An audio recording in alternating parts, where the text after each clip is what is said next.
We are live with the Short Term Rental Pros podcast, guys. We got a very special guest today who started his short term rental journey at the beginning of the year. But our relationship goes back farther than that.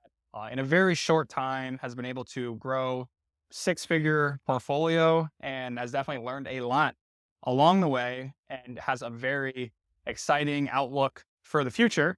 So, Dylan, thank you so much for joining us today. Yeah, thank you for having me. Pleasure to be here. So, Dylan, tell me about yourself. Kind of bring us back. When did you start working? Like with your first job? What did you do? What made you want to get into short-term rentals? Yeah, so I graduated in 2018, moved to New York City.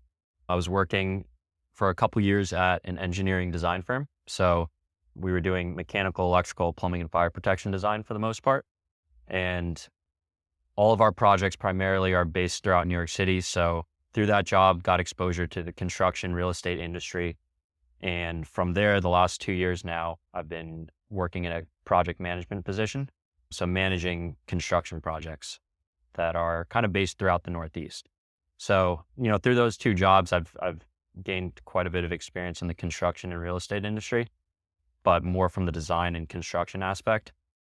And over the last couple of years, saw what you were doing with short-term rentals, saw how you were crushing it, and so kind of reached out and said, hey, like I'd really like to get involved. Also, leading up to that, had done a lot of reading and kind of research on my own and education. And so I felt like I had reached out to you at a good time for me. I was kind of ready to jump in and definitely very eager. So from there, it's been definitely a really exciting 6 months. And yeah, I'm just working on expanding. Got it. So tell us about the 6 months. What does your portfolio look like? What'd you start? What'd you do first? And where are you at now? So right now, I set up my first property towards the end of March this year. And then pretty much right after that one got up and running, started looking for a second one and got the second one set up right around the end of June. Kind of after that, just focused on the operations, making sure both houses were good from that perspective. And just recently started gearing up to look for a third unit. Got it. Okay. So you got that first one and that kind of gave you that confidence, like this is real. What strategy did you do for this first property? So for both properties, they're both arbitrage properties. So basically I'm signed a long-term lease as a tenant or a long-term tenant would, and then renting the properties out as furnishing them, renting them out as short-term rentals. Got it. So this first one, you have about whatever, we're in September. So you started in March, correct? Yeah, right. End of March. Got it. Yep. So you've got about a half year of history at hmm this point. What do the numbers look like? Break it down for us.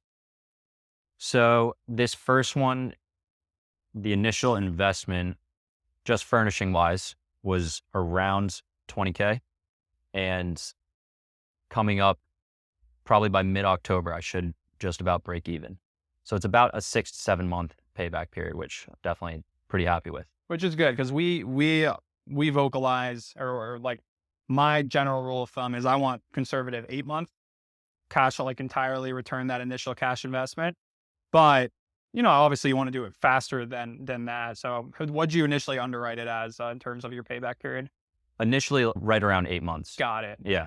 So Okay. kind of hitting that metric. Got it. So 8 months and you've returned your cash in 6 months. So seeing that firsthand, it was like, was that one, oh, did you take that initial cash return and go spend it on some Gucci, treat yourself to a nice vacation, or what did you do with it? No, I mean, I pretty much took that and rolled it right into the next one. And the next one, it was kind of a unique situation, but it was already in an Airbnb and just kind of through the owner not really wanting to run it anymore. I was connected with him. And so I took that one over and that one was already furnished. For the most part, I really didn't add too much to it. So the initial investment on that one is significantly less. It was right around 5K for that one to get it up and running, pictures done, cleaning, some different furniture items that I added just to make it what I felt would be some improvements. But yeah, that one's it's doing well as too, and the payback period will be quicker.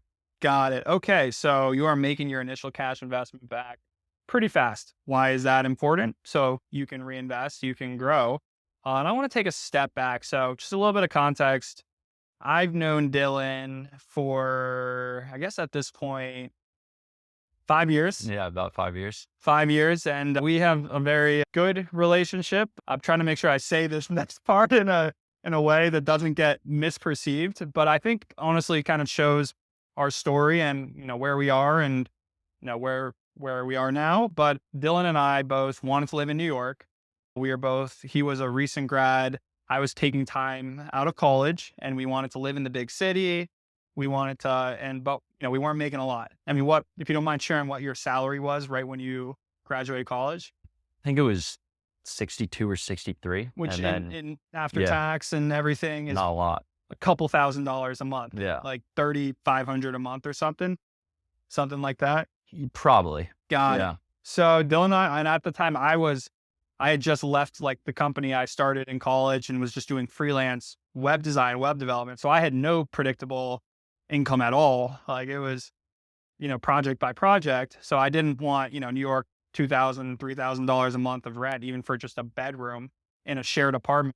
So Dylan and I actually met and we decided that we would literally split a bedroom in order to save on rent. And just to like lay the picture, this was a big bedroom. It was a big bedroom. It was a big bedroom. And we thought that, Dylan was an engineer. I thought I was a pretty crafty guy. We thought we could put a wall in the middle of the room. So Yeah. it would effectively be like 2 bedrooms. So we could kind of like we had like this whole plan that we were going to like extend the hallway and we were going to like essentially literally build a wall. And we bought some supplies. We tried to put it up and it didn't work out very well. No, didn't work out at all. It didn't work out. But honestly, then it was just like, might as well just keep it open.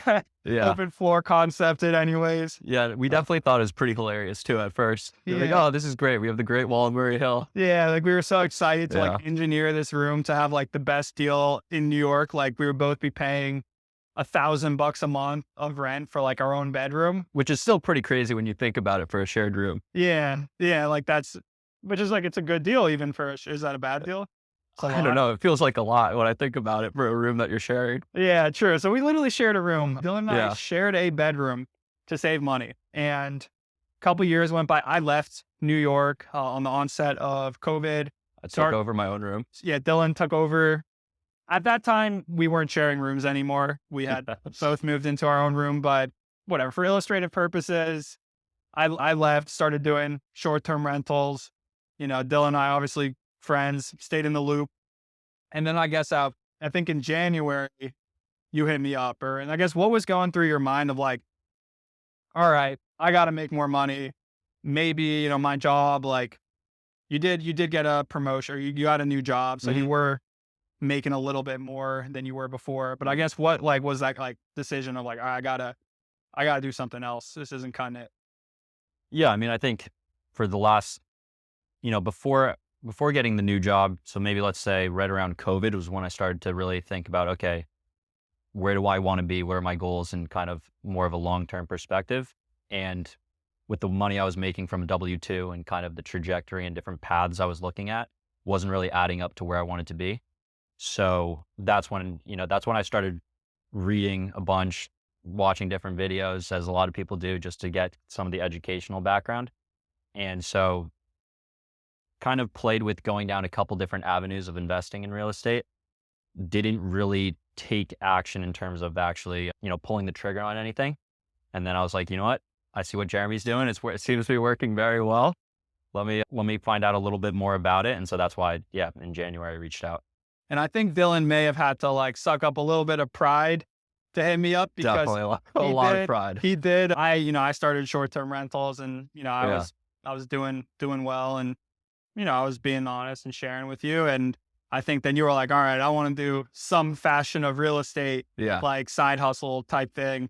Mm-hmm. And you went another route. You did, you took kind of like you did a mastermind program, spent a lot of time learning, but I mean, it ultimately didn't pull the trigger. Right. So when you hit me up, I was like, all right, I'll help you out, Dylan. But I mean, you could say in your words, what was like kind of my criteria? I'll paraphrase a bit because I don't remember exactly how you delivered it, but it was along the lines of, okay, I'll help you out, but you You need to succeed here. I was like, absolutely. Like, I'm not like, you're not, you did this program, nothing Yeah. happened, like you invested time and, maybe some other things into that. And, if I'm going to work with you, you're going to be successful. No, Yeah, definitely.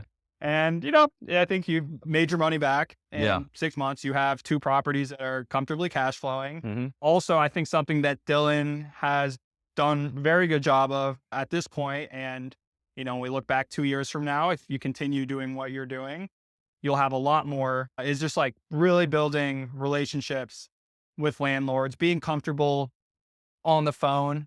I know he was talking that you were pursuing potential co-host opportunities, Mhm. just really like whatever, if you talk to someone, trying to figure out how you can add value and how you can have like a mutually beneficial relationship with them, and building also like deep relationships with the landlords you already have, because a lot of times they own more than one property. So that being said, yeah, walk us through kind of that evolution. I know you struggle at first to like build these connections and get deal flow, and kind of were the pain points, and then kind of like how have you overcame them?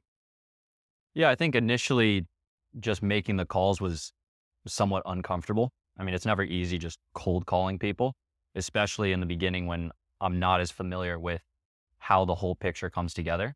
Conceptually, it's not too difficult to understand, but actually having it come to fruition and understanding what goes into it is more difficult to speak about in the beginning. So it did take some time and quite a few calls before kind of finding my stride a bit on that Yeah. front. And Blake was also really helpful. Blake, who Super was helpful. just here Yeah. last week's episode, if you guys haven't listened to that already, Blake was just on. But Blake, I know, I mean, he does this, with a lot of the folk Right. we work with, but he helped you kind of because he had experience doing it before. Right. So he definitely filled in a lot of those knowledge gaps where he was actually, I had him right next to me when I closed the first property that I had when I was talking to the landlord. So he helped me answer some of the questions that I wasn't as familiar with. And now at this point, It's easy. yeah, much easier. You can close. It's not a problem of like It's getting deals. It's just being selective, picking the right. ones you want. It's the hard part now is just finding houses or properties that I think will do well. The talking with landlords part is I'm much more comfortable with. And I think I understand the value that is added for a lot of them, people that want more of a passive investment, that want a good tenant that they don't have to worry about isn't going to leave after a year, because that's really when, for a landlord, that's when it's not passive anymore. You got to get it ready for the You next gotta tenant to paint come the in. walls. You Right. gotta fix whatever things are Right. broken. And you Exactly. gotta then market it again, take new Yeah. photos, Yep. gotta So screen tenants. exactly. Yeah. Yeah. And finding a good tenant isn't easy too. So knowing that it's actually a valuable thing, that basically what I'm providing, that has been, I think having that understanding has been huge just in terms of having the confidence when I'm speaking to people. Got it. So you got the first one up. Can you just walk us kind of through the numbers? I know it's a bigger house, so it was Right. more of a cash investment, but just I'm a numbers guy, so just lay it out for us. What did that first investment look like? So the rent on that house is $2,450 a month. Utilities, couple hundred. And this is in the like southeast of the US. Right. Got it. Yep. So you're in New York and your Mhm. first property is in the southeast, which had you ever even been to the state you invested in? I hadn't been there Even actually. though someone here had invited you to come, but Yeah. he did not come. So Timing didn't work out. we But don't have to get into that. so no, I hadn't been there, but I had, you and Blake are pretty familiar with that area of the country and understand the market there well. And so that's kind of where I geared my focus in terms of where I was looking, just because I felt like I had those connections that understood that area of the country. So $2,450 a month for the rent. And once I signed the lease, I drove down there to get the setup, to do the setup portion of it, because I didn't want to pay for a flight and a rental car. And I knew I'd be driving around picking up supplies and stuff. But from when I signed the lease to when I listed it, I think it took a little under 3 weeks, so about 20 days. And I came with a bunch of our mentees We were Yeah. having a mastermind a few hours away. Yeah. But yeah, how great did that make you feel? That sense of community. Yeah. It felt Yeah. good. I had a lot of support, which was nice. Yeah. Yeah. Uh, Some nice tips while you guys came through too, just in terms of the furnishings. And yeah, it was good. and in terms of prior to furnishing, I guess, how did you? So first of all, did you think that investing out of state? I feel like a lot of folk, New York City, big cities, highly regulated. I know we just talked to Blake, who, he likes highly regulated cities and Right. has certain strategies there. But I guess, did you think investing out of state would be possible? And was it easier or harder than you imagined? It's been easier than I would have thought. And I think one of the biggest questions people ask that have not or that don't have Airbnbs is, how much time are you spending on it? Like, how are you doing it out of state? And a lot of the different tools that allow you to do that, I didn't know about getting into it. And most people don't. And I think that's kind of where that unknown comes from and where that question comes from. So yeah, it's basically, I'm just following a kind of a system that you figured out throughout the years and has worked well. But there's software for guest communication, which is huge.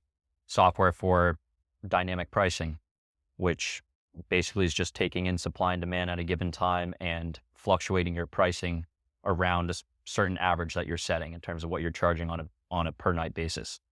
So having those tools has been really key for the management perspective. And then also knowing how to build out a local team. So having different contractors, handymen, as well as cleaners that you can trust, that do a good job, is so important.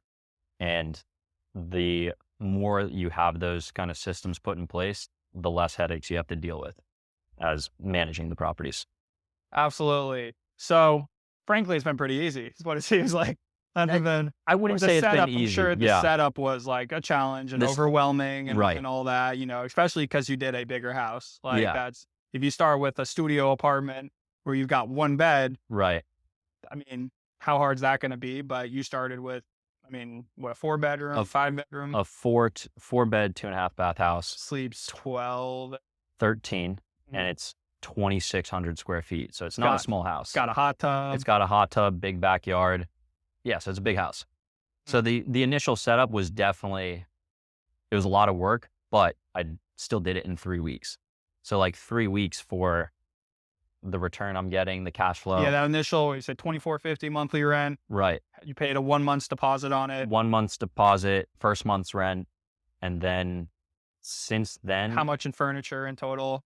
right around 20K. Got it. And It was about 18K in furniture. you put a lot of that on a 0% APR credit card Well, the only 3K of it on a 0% because you APR. didn't have a lot of business credit. Right, exactly. Have they bumped that up since then? They have. So See, that's what happens with business credit. Right. You might start with a lot. Blake said on the last episode that he now has like $250,000 in business credit that he has Yeah. access to, which, like, So that's actually definitely been a really cool thing.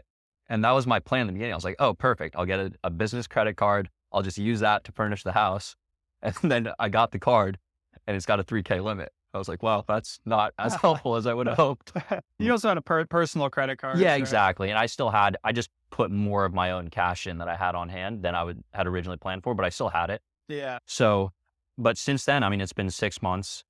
They've bumped that card up a couple times. I think it's now at maybe 12K. Just opened up another card, also 0% interest business card, and that one's closer to 20K.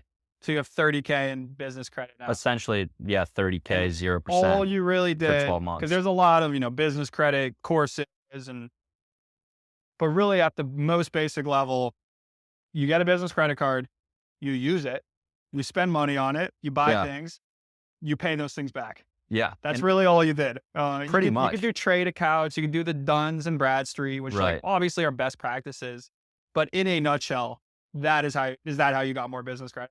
Yeah, and the crazy thing is I didn't realize this, but they've been bumping it up without me asking them to bump it up. Yeah, So they do that. It's been cool to see that. Yeah, I would have to pull up my app right now to like see how much I have, but I think I'm at $250,000 or something. Yeah. Okay, so cool. So you initial cash investment, First month's rent, deposit, it's called $5,000. Right. Furniture, call that Furniture was around 18. 18. So we're all in $23,000. Right. It's been 6 months. So that means for you to have just, gotten that initial investment back, that would be about almost $4,000 a month of cash flow. A little less because I'm also including now the second house Got it. into the Okay. payback period of kind of the portfolio. Sure. I would have to double check what this house just by itself is doing. Dylan but was showing us his books earlier. Yeah, so it's pretty close though, because the new house, it's only been up for a month or two. got it. But that one came furnished. That one came furnished. I put 5K into it, 5 to 6. So that one by itself is probably also going to, that one, the payback period will be much quicker. That should because be just a lower initial cash Right. investment. So the first one is probably higher monthly cash flow, much higher. but the second one is a faster return on investment. Exactly. Or faster payback period. Right. Gotcha. Okay. Cool. So 2 properties, we're wiping the slate clean. Yeah. We're back to where we started. Now, you don't have a 3K business credit card. You've got 32K in business credit. Right. What are we looking at moving forward? So I definitely want to expand the arbitrage portfolio. So I recently kind of started gearing up to look for a third one seriously. The rest of the summer after setting up the second one, kind of focused on the operations. I also had a couple trips, so it just didn't really make sense timing wise to look for a third. And I also wanted to build up some more cash after putting it into 2 properties. Sure. So now I'm definitely ready to look for the third. So I've kind of been actively looking, I'd say, for the last couple weeks, or last 2 weeks really. And then also another thing I want to do now that I understand the operations and can speak about it intelligently is co-hosting. Got it. Co-hosting, I just view it as minimal risk. There's really no risk outside of your Yeah. time that you're investing. Mhm. And it's kind of a nice way that you have one property that you have one good client with a big property doing, north of 6 figures and you're charging 20% on that. That's pretty good. Mhm. So that's kind of how I'm looking at that. And also, so those are kind of the Which two would be, avenues. that would be less cash flow than your first property, Less but cash flow, but much higher or infinite return on investment. right. 'Cause you're No cash investing up in- front and really no risk.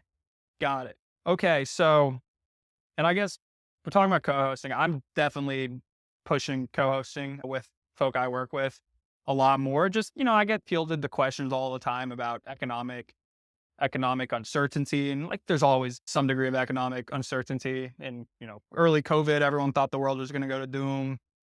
There's always going to be people saying that. But my answer, it's just easier to just say, all right, if you're worried, do co-hosting. Right. Like, there's no downside, Right. there's only I would argue that there might be more limited upside because your gross margins, for every dollar of revenue you make, if you do a good arbitrage property, you can be making 40% gross margins. Whereas co-hosting, you're charging a 20% fee. Right. In addition, I would say that co-hosting is more akin to a job because you just have to keep the investor, landlord, happy. Right. That's part of the deal. You're keeping guests happy, but you have to keep them happy. And, which means you want to have good investor partners. So I'm sharing these things as Dylan is getting into co-hosting. What do you want to be thoughtful of? You want to be thoughtful of you're working with a good owner, one that lets you do it, gives you space. But also, let's say there's an issue with the house.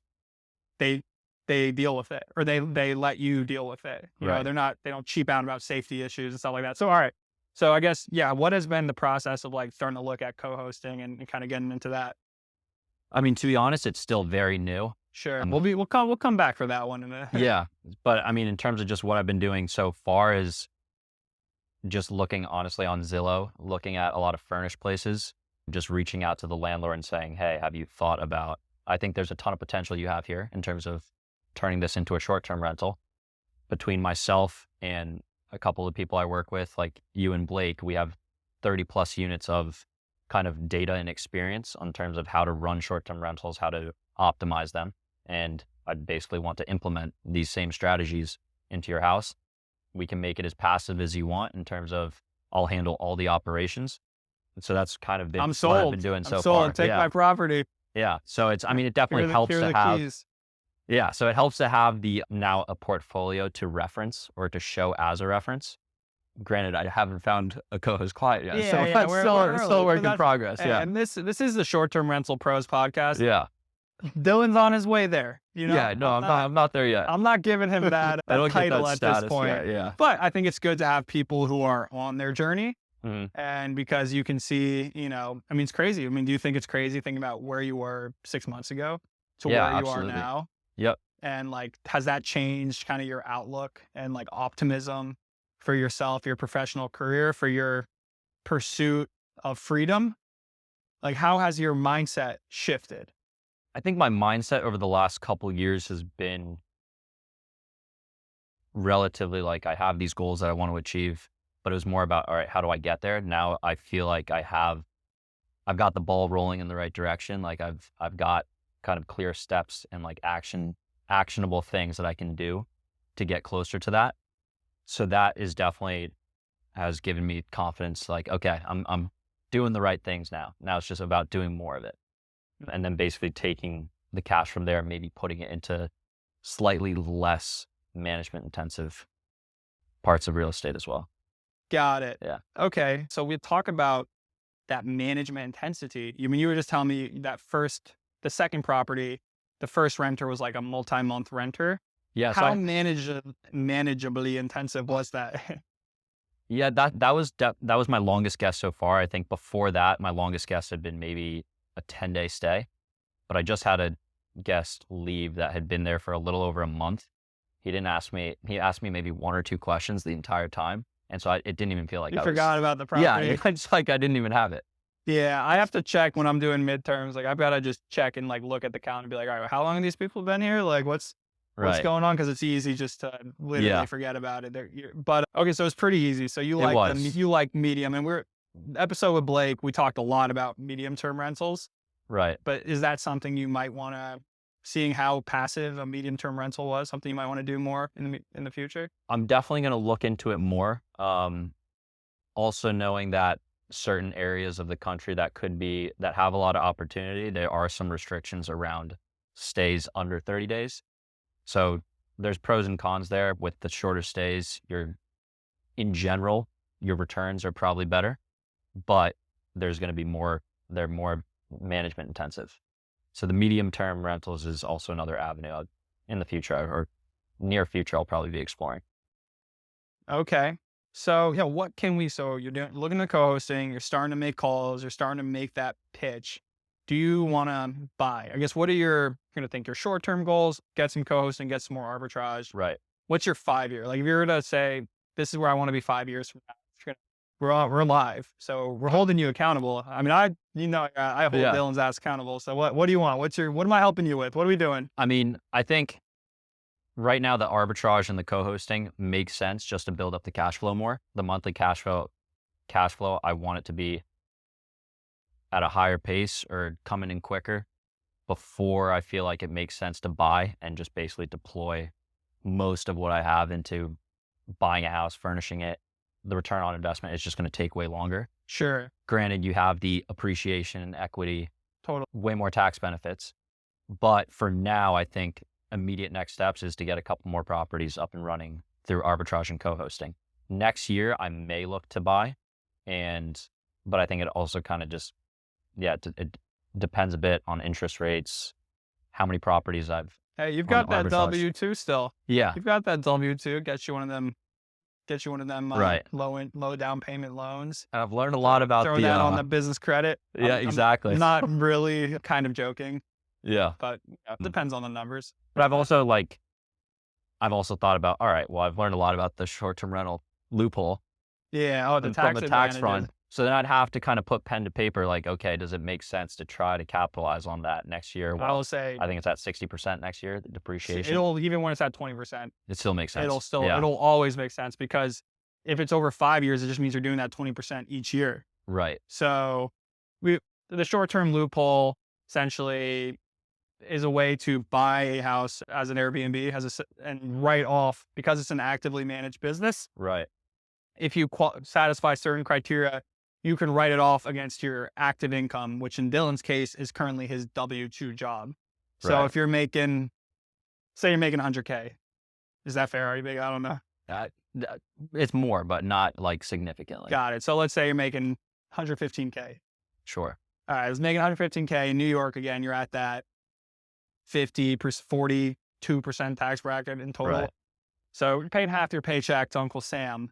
If you can show a theoretical loss via accelerated depreciation, which you can write off 80% of the accelerated depreciation amount this year, you have to do a cost. This is its own episode. We'll do another episode on the cost segs and short-term rental loophole. But essentially, you can probably decrease that 115. Let's say you buy a 500K house, 400K house. You could, probably decrease that 115 to like 55, 60 or something like that. And then your tax, you're going from a 50% tax bracket in terms of like city, state, federal, down to probably like a 25% tax bracket. So then you save money again because your tax rate is then lower. So it's like compounds the savings. So I'm excited to get you in on that too. Definitely. So 5 years from now, you've tapped the short-term rental loophole. You now own at least one property. Oh, definitely. I mean, within the next 5 years, it's honestly kind of hard to plan out or kind of say like, oh yeah, I'm going to own X amount in the next I'm not good at setting years. goals because I'm just like, I take opportunities that make sense at that time. But I think next year it would probably make sense to buy. And then within the next 5 years, honestly, I have to put some more thought into it. All right, we'll come back. We'll come back to that one. So more arbitrage, more co-hosting, and then buying partially for the tax advantages of buying. So I guess what has been I'm gonna break it down a little bit before that. I guess when you reached out to me, did you have to suck up any pride? Did you, you tried another type of real estate that wasn't one that I had experience with? I don't know what happened there, whatever. We don't have to get into that. That's coming back around. And then you hit me up. So what was that like? Just, I don't know if you DM'd me, called me. I don't remember exactly the mode of communication, but I think I texted you first. Texted me. And I think you called me. Okay. Well, let's just say you Instagram DM'd me. Sure. What like, was it like, did you feel a little bit like, I'm asking of something from someone? Well, I guess what was going through your mind there? I mean, we were good friends. So it definitely felt, super happy for your success, obviously. And it's honestly been really super impressive to see you grow through your different business endeavors. You started off with the boat rentals, got into Airbnbs. You got a couple other things happening now too.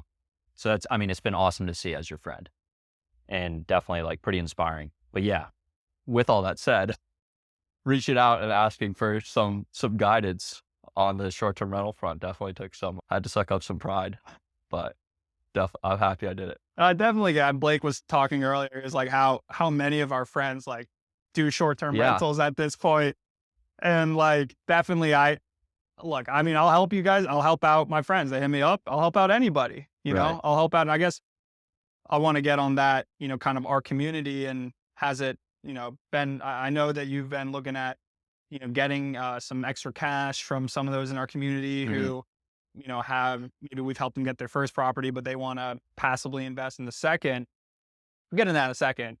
But I guess this is more internal reflection of like, it's kind of funny that when you like kind of show friends and help them, like some are like, grateful and like, we'll say, but then some are kind of like, oh, I did this, like, this is all, and like, all right, whatever, man. Like, yes, you provided exactly everything I needed to do it. And, but I did it. I'm like, okay, no, that's good. That's great. All right. I don't mean to, it is funny. If anyone, I don't know if anyone's listening, I'll take some compliments here and there. But that being said, in terms of the group, I know you've talked to folk about like raising money and stuff. I guess, how has the group itself like been helpful? It's been great. I mean, it's still a relatively newer group. So a lot of the people in it are experiencing and having the same questions that I have. So it's been helpful to see, okay, where are they having struggles, or the questions that they have are shared by a lot of us. And so working through that collectively and hearing different people's experiences and how to do things better when there's mistakes that are made, that's been very helpful. And then also on the raising additional capital part, there are some people in the group that happen to have a lot more cash than others, looking for places to invest it. And so that's also been a nice avenue now that we've kind of been able to explore. Yeah. And it's been cool. Like you said, I mean, obviously I've been doing this for a few years. Right. I'm still doing things, but having people who are like kind of at the stage you're at, or having like Mm, more, like I think you were setting up a property while someone else in the group was setting up a property nearby. right. So you really had like parallel experiences. Yep. And then it's also been nice just because we set up properties at the same time. It was both of our first properties. We communicated back and forth pretty much consistently since we set up that first property and have been able to answer each other's questions, share resources like cleaners and handymen. So that's been super helpful. Awesome. So, Dylan, I asked this to everybody on my show. I'm going to have to paraphrase it for you or change it. I asked, what's your pro tip? I'm not calling you a pro yet. We're saying, what is your aspiring pro tip for those listening? I would say start with your own education and research. That's kind of the approach I took. And then once I had, without knowing about potential certain options as a means of investing, it's difficult to just jump into something. But having enough of a background to then reach out to someone that has done it, has been successful at it, I would say start with the research and then try to find a mentor, and that will definitely expedite what you're able to do. Got it. Okay. So today we touched on the last 6 months. We've talked about what, you're excited for moving forward. But yeah, anything else you want to share that's like pertinent about your experience that like our audience would find, valuable? I would say with the right systems in place for short-term rentals, it's definitely not as crazy or difficult as people probably think it is. Yeah. And so, yeah, just if you reach out to your community, if that's something you want to be a part of, and find someone that's done it successfully, and yeah, go Yeah. after it. And maybe a year from now we're helping you get virtual assistants onto your team. So that one message you sent the month to that guest, maybe next time you don't even have to send that one message. That'd be great. It gets said. Yeah. Awesome. Well, Dylan, thank you so much for coming today. Yeah. Thank you for having me. Really, pleasure to be here, and it was a great time. Yeah. And guys, again, both of us went from sharing a room, and hopefully a couple of years from now, we can look back at all that, and, hopefully we have some photos or something from there. I don't know. We definitely do. We put that as like the thumbnail. I don't know if we do, but maybe we'll look for them. But Yeah. awesome. Thank you guys so much for joining today. Stay tuned for the next episode. Please, guys, I'm just doing this for y'all. Give us that 5-star review. Let me know if you have any topics you want me to cover. I'm trying to make this pod as valuable as possible. I'm trying to have as many interesting people as possible. So feel free, comment, let me know what you're looking for. And as always, appreciate y'all. Stay tuned for the next episode of the Short Term Rental Pro podcast.